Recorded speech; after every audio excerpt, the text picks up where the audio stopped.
past. And I especially want to thank the gentleman who lent us the megaphone. Where are you, Cobber? Good on you, mate. Well done. It's a big round of applause. Thank you. Can someone give this lady a relief? It's a bit of a... you've got to stand some distance from me. Much as I would... I'm pleased that everyone is keeping 2 centimetres apart. That's very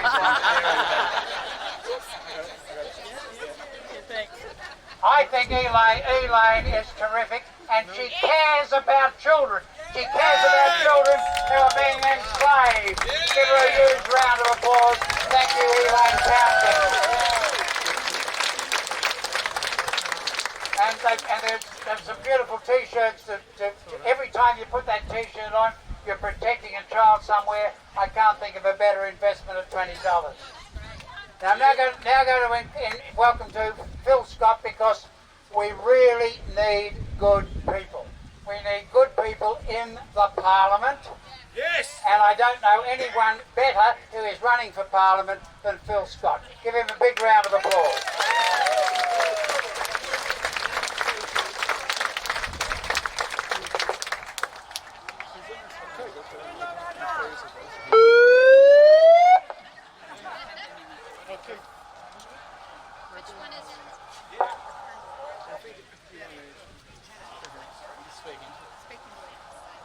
Can you hear me? Use sign language. Hello?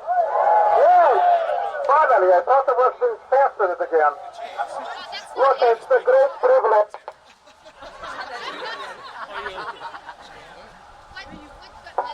How do you use this? Someone will help. Here's a 10-year-old who can fix it. Can you hear me now? Hello? Right, sorry about that. I think Borat was cutting across me then. I just want to do something very politically incorrect and wish you all a happy Christmas.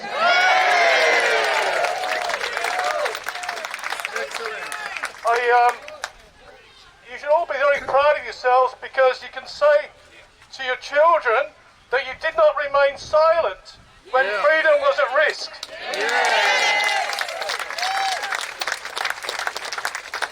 The standards you walk past are the standards you accept. And I'm willing to work with any Australian of any race, of any creed, that believes in freedom, equality and fairness. That respects our constitution and our way of life. Now we have people in power who are governing over us. They are not acting as public servants.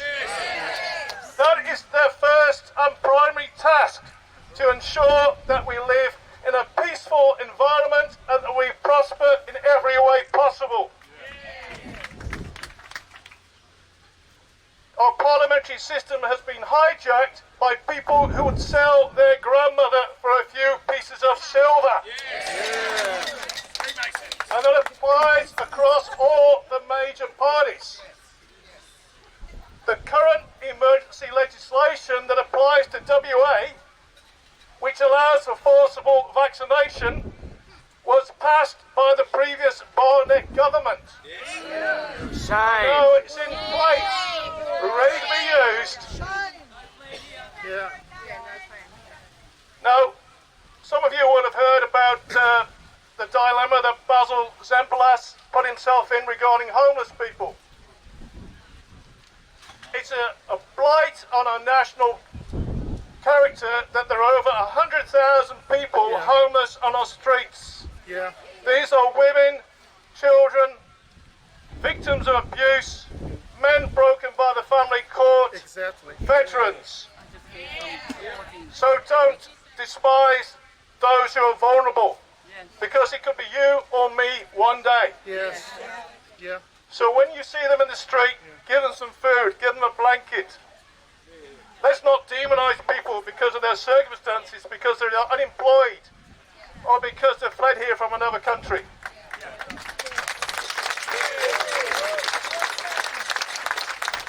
Now, yet again, one of our traditions, Christmas nativity, was under threat. and I believe Basil has been in talks with Simone McGurk, the Communities Minister, and one idea that was mooted was that members of Parliament would reenact a nativity scene, but I just heard that has fallen through because they couldn't find 3 wise men and a virgin. They have a donkey. Yeah, the old ones were good, aren't they? And a lot of sheep. So, going on to the current situation we face, we have a state election on March the 13th, unlike any we've had before. And as I've said, there are many good people here today from various backgrounds and parties who want the best for each and every one of us. It is important that we work together to achieve a common goal. And that is a brighter future for future generations, and to honour those who gave the ultimate sacrifice in world wars. If we can't do that, we're not really deserving of freedom. And you can have all the money and food in the world, but if you have freedom, if you don't have freedom, you have very little. You are individuals, you're not commodities, you're not chattels. You have inalienable rights. They're not bestowed by the government, they're not human rights, they are yours, not to be given away. Now, with the election coming up, if there is a landslide result, it would be disastrous for democracy. We've already seen a lack of transparency from the current government when requests for information are made, whether it be medical advice or visits by Chinese diplomats, it's denied to us. So we need to be resolute, we need to use our vote in a positive way and to make an informed choice. Whatever you do, do not vote out of fear. It is a bad motivation. Vote according to your conscience and make sure you do vote. And tell others who think it's a foregone conclusion that we're all safe under the reign of the Pied Piper. Just wake them up. Don't be afraid to speak out, because now is the time. It's only going to get more difficult. Because the public service is being used as a political weapon. We've seen evidence of that with Lottery West and the denial of a grant to Victory Life to distribute food. We've seen the Salvation Army forbidden to give food relief in the city on certain nights because they don't have the right permit. Well, how about the City of Perth give all those thousands of dollars from permits to the homeless people? How about we settle some people on Harrison Island? I heard this week that the federal government is considering a certification plan for Aboriginal art so that tourists aren't duped. But of course this will involve another layer of bureaucracy and another 10%. Why not go straight to the heart of the matter and let the various tribes display their artwork and get the money directly? We are all Australian, we all have the same blood, we all have the same aspirations. I want to turn quickly to the influence of China. You know, if you sup with the devil, you need a very long spoon. And there have been events over the last 12 months which have we live in a parallel universe here. We heard about the social credit system in China, where if you don't conform, you can't get credit, you can't travel. Is this the way we're heading? Are we going to have a two-tier system of vaccinated and non-vaccinated people? No. So yes, we had the Chinese embassy, the Consul General, spying on the Free Hong Kong students and the Falun Gong at State Parliament. And then when they were spotted, they called on the federal police to protect them. And then we had the Arts Minister, David Teppelman, getting a call about a play by the Taiwanese Performing Arts at the theatre. Yeah. And then we had the recent thing with the museum. Can't mention where the virus came from. Let's rewrite history. And of course, we have got a small issue of an outer harbour that wants to be built down in Kwinana, which people don't really seem to realise the extent of it. Now, this outer harbour is part of the One Belt, One Road policy.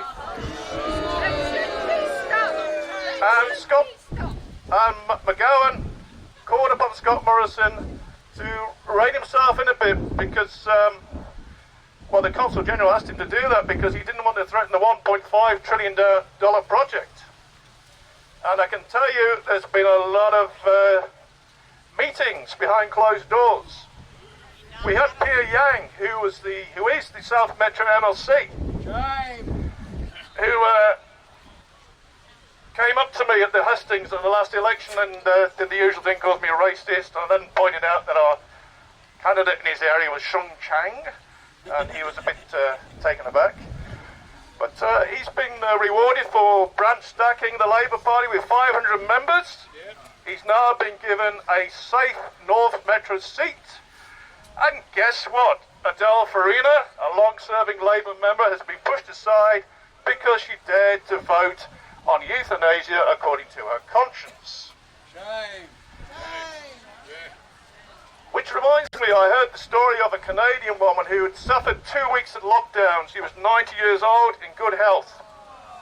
She couldn't tolerate the thought of another 2 weeks lockdown. She asked to be injected, euthanized, and after much deliberation, she was. Is this where we're going? Is this how much or how little we value life? And we have aged care homes run by private companies for profit. There are some things you do not give over to the private sector. Excuse me. No, oh yes, I've forgotten. I'm in the One Nation Party. South Metro MLC, I've had the privilege of being nominated again. As I said, I'll work with all interested parties who are pro-Australia, who want social justice, who value freedom. And I'm pleased to say we have a variety of people. We have refugees supporting us. We have people of all backgrounds, ex-union people supporting us. Because, as I said, the Labour Party isn't for the workers anymore. They're abandoning Fremantle Port because the developers have seen a great opportunity down at Kwinana. Now, in Kwinana, it will be a special economic zone, which means no federal industrial laws will apply. It will give the ability for imported labour. It will destroy the marine life down there. It's snapper breeding grounds, there's penguins nearby, not to mention the dredging of toxic waste in the seabed and the effect on sea grass. It will make the Row 8 Belio wetlands look like a Sunday picnic. But we hear very little from the Greens, who are more focused on a dystopian future where there'll be no private property ownership and we will all be having a universal income and bowing down to our great illustrious leaders. So I think I've gone on too long now. It's a hot day. Thank you again for turning up today. Give yourselves a round of applause. Oh, there's another speaker, sorry. And yes, One Nation has been an ugly duckling, but we're going to develop into something beautiful. So join the Orange Revolution. Thank you, Phil.